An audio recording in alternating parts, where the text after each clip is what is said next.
నెల్లూరు జిల్లా సైదాపురం మండలం విద్యుత్ కార్యాలయం విద్యుత్ పొదుపుపై ప్రజలు అవగాహన కలిగి ఉండాలని, నిత్యం ఇళ్లలో, కార్యాలయాల్లో, పరిశ్రమలలో అవసరం మేరకే విద్యుత్ వాడుకోవాలని విద్యుత్ శాఖ ఏఈ వెంకటేశ్వర్లు చెప్పారు. సైదాపురంలోని స్థానిక విద్యుత్ కార్యాలయం నందు గురువారం ఆయన విలేకరుల సమావేశం నిర్వహించి మాట్లాడుతూ, ప్రస్తుతం వినియోగిస్తున్న విద్యుత్ ఉపకరణాల స్థానంలో 3వ స్టార్ నుండి 5వ స్టార్ రేటింగ్ కలిగి తక్కువ విద్యుత్ ఉపయోగించిన వాటిని వినియోగించుకోవాలన్నారు. అలాగే పీఎం సూర్య ఘర్ రూప్ టాప్ పథకాన్ని అందరూ సద్వినియోగం చేసుకోవాలని ఆయన తెలిపారు.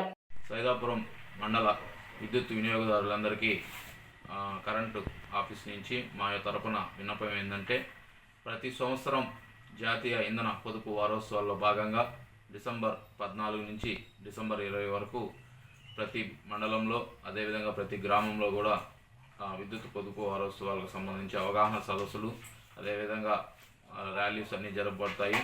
అదేవిధంగా మెయిన్ మనం ఈ వారోత్సవాలు ఎందుకు జరుపుకోవాలి అంటే, మనం ఇప్పుడు ఉన్న పరిస్థితుల్లో బొగ్గు కొరత చాలా తక్కువగా ఉంది. రాబోయే తరాల్లో బొగ్గు అనేది తగ్గినప్పుడు కరెంటు ఉత్పత్తి అనేది తగ్గిపోతుంది.